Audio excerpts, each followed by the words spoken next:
Très bien, je vous remercie. Alors d'abord, merci pour l'invitation à ce très bel événement. Et donc je suis ravi d'être là.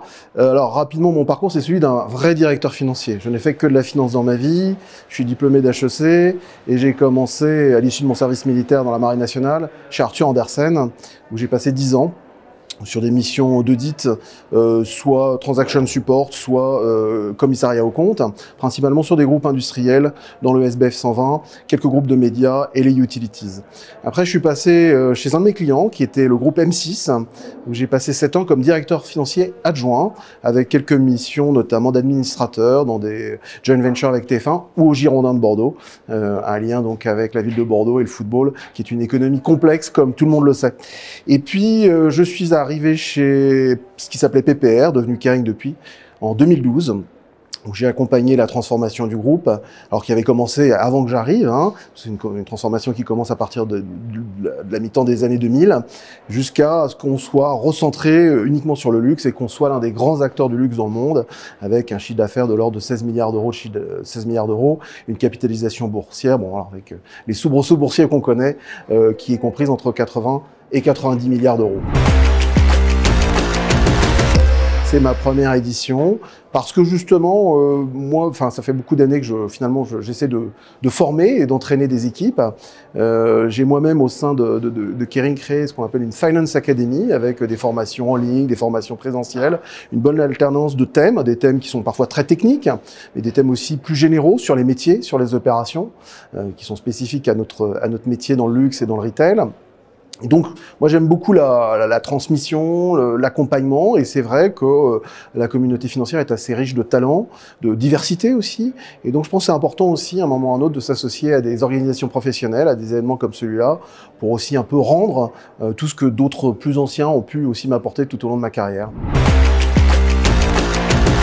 Alors d'abord, moi, il m'est arrivé d'abord d'intervenir dans des écoles ou dans des universités, parce que ça c'est important aussi, j'aime bien enseigner quelque chose. Et puis ça s'est fait sur la gestion des talents en interne. Moi j'aime bien faire grandir des gens, leur permettre de gagner en expérience. J'aime bien aussi accompagner des gens dans leur carrière, même parfois quand ils quittent l'entreprise, parce qu'il y a des talents qu'on a envie de garder, qu'on a envie de retrouver un jour. Donc ça s'est matérialisé surtout par une attention portée aux gens. Et donc moi c'est vraiment un point très important, qui a toujours été vraiment mon credo, que ce soit chez Arthur, chez M6 ou chez Kering, c'est vraiment de mentorer des équipes et puis de faire de la mobilité interne de façon à ce que les gens restent pas éternellement dans la même position. Moi, mon sujet, c'est toujours de trouver des gens qui sont un jour capables de me remplacer. Et puis maintenant, j'espère qu'avec la DFCG, on va aussi arriver à avoir des échanges qui permettent de promouvoir nos talents et puis d'en trouver des nouveaux aussi.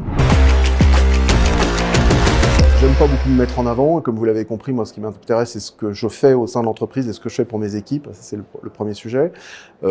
Alors cette mise en lumière, je l'ai fait avant tout pour mes équipes, et puis pour montrer aussi, et pour le groupe, hein, parce que je voulais montrer aussi ce que le groupe est devenu. Je pense qu'on connaît pas bien le groupe Kering en France, paradoxalement. C'est vrai que le groupe Kering, via sa marque Gucci, quelques autres marques, a plutôt un ancrage italien maintenant, mais il y a encore quelques grandes marques françaises comme Saint-Laurent, Boucheron, Balenciaga, malgré son nom, est une marque française, hein, bien que fondée par un Espagnol, Cristobal Balenciaga. Et donc, moi, je voulais faire un peu connaître aussi quel a été ce parcours du groupe, qui est une transformation radicale, qui est presque un business case qu'on pourrait enseigner dans les grandes écoles de commerce ou à l'université. Ce qui est intéressant dans cet exercice, c'est de prendre un peu de recul sur ce qu'on a fait. Et c'est vrai que finalement, ayant été toujours sur les opérations, à gérer la transformation, et je vous remercie de m'avoir accordé ce prix, attribué ce prix de la transformation, j'ai pas toujours pris finalement le recul pour me dire qu'est-ce qu'on a fait, quelles ont été nos réalisations. Alors le fait de se poser et de devoir le présenter à des tiers avec un effort de pédagogie était extrêmement intéressant, et moi va même me servir un petit peu aussi pour restituer aux équipes de la direction financière, parce que ce sont elles qui ont été à la manœuvre. Moi je n'étais que le capitaine, mais on sait très bien que l'essentiel du travail il est fait par les équipes. Ça va me permettre de restituer aussi tout ça aux équipes, parce que je crois qu'elles peuvent être fières de ce qu'elles ont réalisé. Dans nos métiers, en tout cas dans celui du luxe et celui de la finance dans le luxe, il y a beaucoup d'enseignements en fait qui sont liées à des tendances qui étaient à l'œuvre avant la crise. Hein. La digitalisation de nos métiers, la digitalisation non seulement de la finance, mais aussi finalement du luxe, des phénomènes de rapatriation de la demande et le besoin d'avoir des équipes beaucoup plus ancrées dans des marchés locaux, que ce soit des équipes finance aussi. Hein. Ça, c'est des choses qui étaient déjà à l'œuvre avant et qui voient une accélération avec la crise. Hein. Après, ce qui est plus intéressant, c'est de voir qu'est-ce que la crise et tout ce qui est le débat de dire plus rien ne sera comme avant, mais qu'est-ce que ça signifie concrètement? Et c'est d'essayer de déceler des usages que nous ne connaissons pas encore.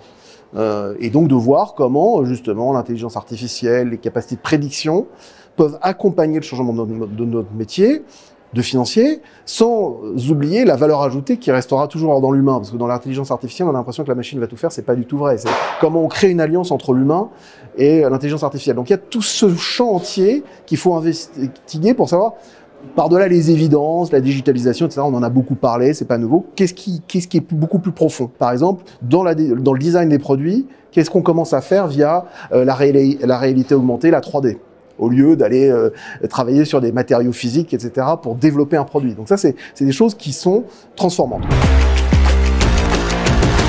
Pour prendre un terme philosophique, c'est un impératif catégorique qui s'impose à l'ensemble du monde capitaliste. Et donc, le financier doit être à la manette parce que quelque part, c'est quoi? C'est comment on concilie croissance et développement durable, donc croissance durable.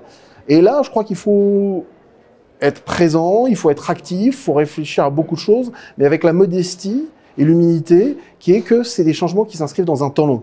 Alors, il y a une urgence climatique, on le sait, il y a beaucoup de pression de la société civile, mais pour les sociétés qui se transforment souvent plus rapidement que les États, que les gouvernements, malgré tout, il y a un temps long, et c'est ce temps long que nous devons gérer, nous financiers, avec quand même la nécessité de délivrer des résultats, de délivrer de la performance, et en même temps de prendre en compte systématiquement dans nos décisions cette dimension de développement durable et de ESG.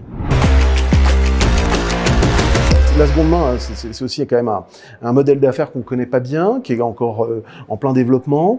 Nous, l'objectif, c'est pas d'être dans la seconde main en tant que tel, mais c'est plutôt de s'assurer que nos clients, des gens qui ont acheté les produits de nos maisons, on puisse les aider à faire certifier leurs produits, certifier l'origine. Et après, comment on va les aider à trouver un opérateur qui leur permet de revendre ces produits et comment on les invite après à redépenser chez nous parce qu'on crée ce sentiment de fidélité et loyauté. Donc ça, c'est un des aspects de la seconde main qui nous intéresse et c'est en ce sens que nous avons pris une participation dans Vestiaire Collective parce qu'on pense que c'est une très belle réussite d'abord, hein, c'est une très belle société avec beaucoup de talent, mais c'est aussi ça nous permet de réfléchir avec Vestiaire Collective, avec l'exemple de Vestiaire Collective, c'est qu'est-ce que ça peut nous apporter, nous, groupe de maisons de luxe, pour répondre à des attentes de nos consommateurs dans le futur.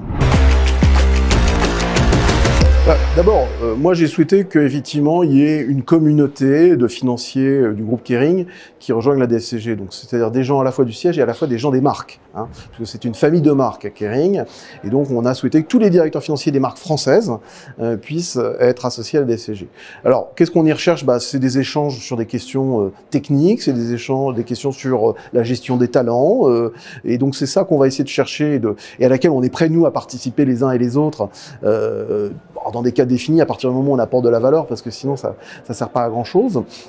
Alors vous avez mentionné effectivement la France et la France et l'international, vous avez mentionné Paris et les régions. Alors nous on n'a pas forcément beaucoup d'activités en région, hein, puisque comme je l'ai dit, nos marques elles sont principalement étrangères. On a des marques qui sont parisiennes, mais je crois que c'est aussi ça qui est important. Moi, je l'ai dit hier lors de mon petit mot au moment où on m'a remis le prix. J'aime bien cet aspect-là aussi de la DFCG, c'est la qualité des échanges et la mixité qu'il y a. Hein, parce que c'est important que le CAC 40, les boîtes du CAC 40 se nourrissent de ce qu'est le tissu économique français. Donc moi, je crois que la DFCG, surtout ce que je retiens, c'est que c'est une association qui est extrêmement active, qui a beaucoup d'initiatives, qui est un lieu d'échange qui est assez vaste, justement, on trouve des profils différents, on y trouve des contrôleurs de gestion aussi, et je crois que c'est ça qui est important pour nous, c'est qu'il faut sortir des cénacles où on a quelques happy few, et c'est ça que je trouve très intéressant à la DFCG, c'est cette grande diversité de profils, et c'est pour ça que j'inviterai beaucoup de financiers à rejoindre l'organisation.